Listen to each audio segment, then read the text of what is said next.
नमस्कार दोस्तों, मेरा नाम है शांतनु। आप देख रहे हैं नेक्स्ट जेन मनी और आज के इस वीडियो में हम बात करने वाले हैं when to sell a stock के बारे में। बहुत ही इंपॉर्टेंट है क्योंकि अगर आप कोई स्टॉक को समय से पहले बेच देते हो then you might miss out on a multi year rally, या फिर अगर आप कोई पर्टिकुलर स्टॉक को बहुत देर बाद बेचते हो, बहुत सारे कॉर्पोरेट एक्शन होने के बाद बेचते हो, देन यू माइट इनकर अ लॉट ऑफ लॉसेस। तो इसीलिए ये चीज़ बहुत ही इंपॉर्टेंट है when to sell a stock. बहुत सारे इन्वेस्टर ऐसे हैं आज के दिन पे जो पिछले 1-1.5 साल का जो बुल रैली था उस पर 100% प्रॉफिट लेके बैठे हैं, लेकिन वो ये डिसाइड नहीं कर पा रहा है कि क्या करना चाहिए अभी उन सारे स्टॉक्स के साथ। तो मेरे पास ऐसे बहुत सारे रिक्वेस्ट आते हैं, मेरा फ्रेंड्स और फैमिलीज़ में ऐसे बहुत सारे लोग हैं जिन्होंने मार्च अप्रैल मई 2020 में इन्वेस्टमेंट का जो जर्नी है वो चालू किया था, और ऐसे बहुत सारे जंक स्टॉक में उन्होंने इन्वेस्ट किए थे जो 100-150% का रिटर्न दिया है, but they can not decide on तो क्या करना चाहिए उन स्टॉक के साथ। क्या वो स्टॉक अभी भी अपनी पोर्टफोलियो में रखना चाहिए या फिर उन स्टॉक को बेच के उससे निकल के कोई क्वालिटी स्टॉक्स में इन्वेस्ट करना चाहिए।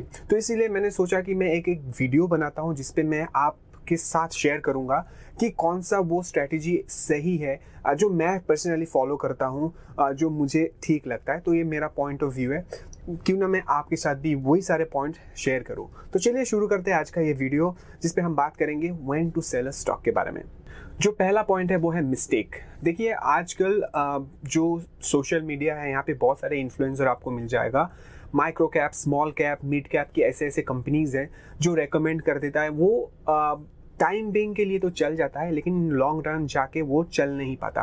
तो अगर आपने कभी भी मिस्टेक किया है कि आपको लगता है कि आप जिस स्टॉक में इन्वेस्ट किए हो आपने इन्फ्लुएंस होके किए हो, किसी ने आपको इन्फ्लुएंस किया है, क्या टीवी में न्यूज़ में या टिप्स मिलके आप कोई पर्टिकुलर स्टॉक में इन्वेस्ट किए हो, ऐसे सिचुएशन में ना आपको वो स्टॉक बेच के निकल जाना चाहिए, because you need to realise your mistake हर किसी से होता है। बड़े investors, Warren Buffett, mister Rakesh Jhunjhunwala, मैं, आप, हम सभी लोग मिस्टेक्स करेंगे, आगे भी करते हैं, आगे भी करेंगे।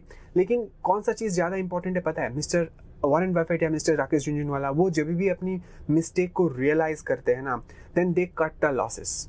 तो सिमिलरली अगर, और हमारे साथ ये प्रॉब्लम है, हम जैसे रिटेल इन्वेस्टर को, हम लोग मिस्टेक तो रियलाइज करते हैं, पोर्टफोलियो का जो स्टॉक है वो 10-20% नीचे तो चला जाता है, लेकिन हम उस पर्टिकुलर स्टॉक को पकड़ के बैठे रहते हैं और सोचते हैं एक ना एक दिन वो मेरे बाइंग प्राइस के ऊपर जाएगा।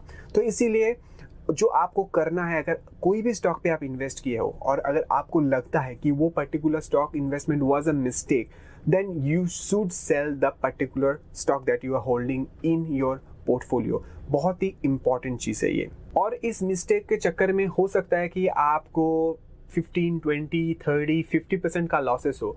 It is going to be very hard, but आपको उस लॉस को कट करना है। You need to sell that stock. तो जो पहला कारण बताया मैं आपको कोई पर्टिकुलर स्टॉक सेल करने का, वो था मिस्टेक।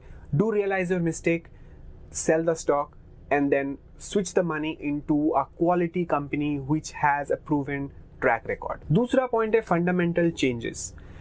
आप कभी भी कोई कंपनी में इन्वेस्ट करते हो तो आप उस कंपनी को स्टडी करते हो। शायद से आपको उस कंपनी का जो प्रोडक्ट है वो बहुत अच्छा लगता है, शायद से उस कंपनी का जो डिस्ट्रीब्यूशन नेटवर्क है बहुत ही तगड़ी है और आपको भरोसा है कि ये कंपनी आगे जाके भी अच्छा करने वाला है। The runway for growth is there. लेकिन कभी भी आपको लगता है आप जिस वजह से उस कंपनी में इन्वेस्ट किए हो और आज से 1 साल बाद, 2 साल बाद वो वजह ख़त्म हो जाते हैं, तब आपको उस पर्टिकुलर कंपनी से एग्जिट ले लेना चाहिए। यानी कि कभी भी कंपनी में जो फंडामेंटल चेंजेस होती है तब आपको उस कंपनी से एग्जिट करना चाहिए। ये मैं पर्सनली अपने पोर्टफोलियो में फॉलो करता हूँ और इसका सबसे अच्छा एक एग्जाम्पल है बालकृष्ण इंडस्ट्री। आप सभी को पता है कि बालकृष्ण इंडस्ट्री टायर्स बनाते हैं, लेकिन हाल फिलहाल लगभग 1 साल पहले उन लोगों ने ये डिसाइड किया कि they will go into a business of carbon black. मैंने जो बालकृष्ण इंडस्ट्री में इन्वेस्ट किया था, मेरा सोलली रीज़न यही था इस कंपनी में इन्वेस्ट करने का, because they are good company, well managed company और अच्छी बिजनेस प्रोफाइल है और वो सिर्फ टायर बनाते हैं। लेकिन जैसे उन्होंने अपनी फोकस को और अपनी बिजनेस पोर्टफोलियो को डाइवर्सिफाई किया, they want to invest in carbon black, they want to have a new subsidiary, new business. उस टाइम पे मैंने बालकृष्ण इंडस्ट्री का जो शेयर था वो बेच दिया, बिकॉज मेरा जो प्राइमरी रीज़न था बालकृष्ण इंडस्ट्री में इन्वेस्ट करने का वो था टायर बिजनेस का। और जब देखा मैं वो अपनी बिजनेस और जो प्रोडक्ट पोर्टफोलियो है उसे डाइवर्सिफाई कर रहा है, एज एन इन्वेस्टर मुझे ये चीज़ अच्छा नहीं लगा, तो मैं बालकृष्ण इंडस्ट्री का शेयर बेचा। बट ये मेरा पर्सनल वे ऑफ थिंकिंग है, आपका हो सकता है दूसरा कोई रीज़न। मैं ऐसे बहुत सारे लोगों को जानता हूँ जो HDFC बैंक में इन्वेस्ट करते थे during the days of Aditya Puri, क्योंकि उनको आदित्य पुरी और उनकी जो टीम थे उनके ऊपर बहुत ज़्यादा भरोसा थे। जैसे जैसे mister Aditya Puri HDFC bank से बाहर हो गए, many of them they sold the HDFC banks. तो ऐसे बहुत सारे लोग हैं जो पर्टिकुलर कंपनी में इन्वेस्ट करते हैं तगड़ी मैनेजमेंट के लिए। इन्फोसिस में लोग इन्वेस्ट करते थे नारायण मूर्ति के लिए। तो इसीलिए जब नारायण मूर्ति निकल गए इन्फोसिस से, मिस्टर सिक्का आया, उसके बाद जो मैनेजमेंट का चेंज हुआ, बहुत सारे लोग इन्फोसिस का शेयर्स को बेच दिया। तो सिमिलरली अगर आप कोई भी पर्टिकुलर कंपनी में जब इन्वेस्ट करते हो और उस कंपनी का फंडामेंटल चेंजेस होती है जो आपके हिसाब से एज एन इन्वेस्टर आपको पसंद नहीं आता, तो आपको वो कंपनी का शेयर्स अपने पोर्टफोलियो से निकाल देना चाहिए। नंबर 3 पे है एसेट एलोकेशन। अगर आपके पास एक पोर्टफोलियो है, हो सकता है कि आपके पास 100% जो पोर्टफोलियो है वो इक्विटी में है, हो सकता है कि आपके पास जो पोर्टफोलियो है जिसपे 50% इक्विटी में है, 50% डेट फंड में है। तो जैसा भी आपका एसेट एलोकेशन है, जब भी ये एसेट एलोकेशन डिसरप्ट होता है तब आपको इधर इक्विटी साइड को कट करना पड़ता है या डेट साइड को कट करके इक्विटी में पैसा ट्रांसफ़र करना पड़ता है। मैं आपको एक छोटे से एग्जांपल से समझाता हूँ। जो मेरा पर्सनल पोर्टफोलियो है जिस पे मैं इन्वेस्ट करता हूँ, उस पर लगभग 70% मेरा जो पैसा है वो प्योर इक्विटी में है और 30% पैसा मेरा डेट पे है। अगर मेरा इक्विटी, जैसे कि लास्ट 1-2 साल में मार्केट ने बहुत अच्छा रिटर्न दिया और इसके चलते जो मेरा इक्विटी वाला एक्सपोजर है मेरा पर्सनल पोर्टफोलियो में वो 70% से बढ़ के 80% हो गया। तो मैंने क्या किया, मेरा इक्विटी वाला पोर्शन जो है उसे मैं I just cut it down back to 70%, 10% of my holding I sold it and I shifted towards debt fund। तो जब भी आप एसेट एलोकेशन करते हो तब आपको ये चीज़ का ध्यान रखना है, जो एसेट एलोकेशन हो रही है जिसमें अगर कोई एक पर्टिकुलर इंस्ट्रूमेंट का यानी इक्विटी या डेट जिसका वैल्यू बढ़ रहा है, तब आपको अपने शेयर्स कुछ बेच के अपने जो पोर्टफोलियो है, एसेट एलोकेशन है, उसे रीबैलेंस करना पड़ता है। और ऐसे सिचुएशन में आपको आपकी पोर्टफोलियो में जो लूजर्स है या जो विनर्स है, आपको थोड़ा सा प्रॉफिट बुक करके एसेट एलोकेशन को बैलेंस करना चाहिए। 4 नंबर पे है ट्रेलिंग स्टॉक। ट्रेलिंग स्टॉक क्या है? बेसिकली सोचिए कि आपके पास 1 लाख रुपया का एक पोर्टफोलियो है जिसमें आपके पास 10 या 15 शेयर्स है। उनमें से एक ऐसे कंपनी है जिस पे आपका जो एक्सपोजर है वो सिर्फ 2000 का है। नाउ 2000 1 लाख का ओनली 2% है।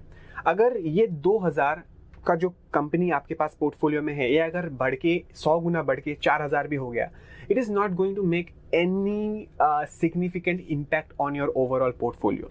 और ऐसे स्टॉक्स को हम लोग ट्रेलिंग स्टॉक्स कहते हैं, जिस पे आपका एलोकेशन इतना छोटा होता है ना, that doesn't make any changes, any impact in your overall portfolio.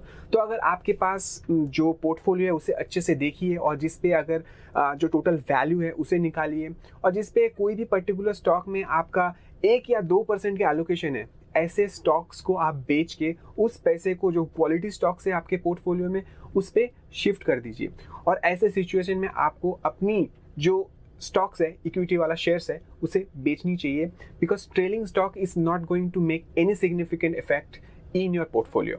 5 number पे है मैनेजमेंट रिस्क। जो प्रॉफिट एंड लॉस वाला गेम है ना, ये कोई भी बिजनेस में चलता रहता है।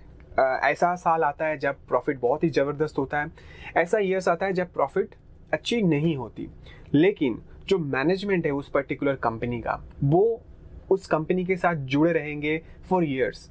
तो अगर आपको ये चीज़ देखना है, जो कंपनी में आप इन्वेस्ट कर रहे हो उस कंपनी में मैनेजमेंट या कॉर्पोरेट गवर्नेंस के साथ कोई भी प्रॉब्लम आ रहा है, तब आपको बिना सोचे उस कंपनी को बेच के निकल जाना चाहिए। सभी को याद होगा मनपसंद बेवरेज के बारे में। मनपसंद बेवरेज का जो ऑडिटर था डेलॉयट, उन्होंने अपनी मनपसंद के बोर्ड से रिज़ाइन किया और उसके बाद आपको पता चला मनपसंद का जो शेयर था उसके साथ क्या हुआ।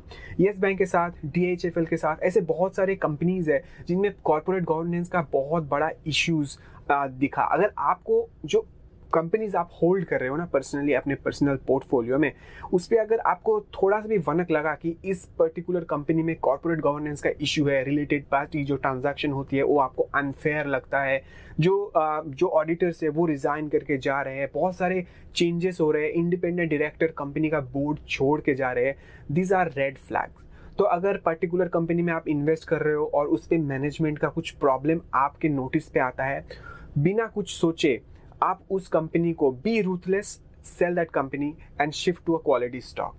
तो ये था वो 5 पॉइंट जो मैं आपके साथ शेयर करना चाहता था, जिसपे मैं आपको मेरा जो पर्सनल स्ट्रैटेजी है जो मैं फॉलो करता हूँ वो आपके साथ शेयर करना चाहता था। तो आशा है आपको इस स्ट्रैटेजी से कुछ नया सीखने को मिला, इस वीडियो से कुछ नया सीखने को मिला। अगर वीडियो अच्छा लगा तो वीडियो को लाइक कीजिए, क्योंकि क्या होता है ना, आपका लाइक, आपका शेयर, आपका subscription, it motivates me to keep making videos like this. तो मिलेंगे आपसे अगले वीडियो में, तब तक के लिए बहुत बहुत धन्यवाद।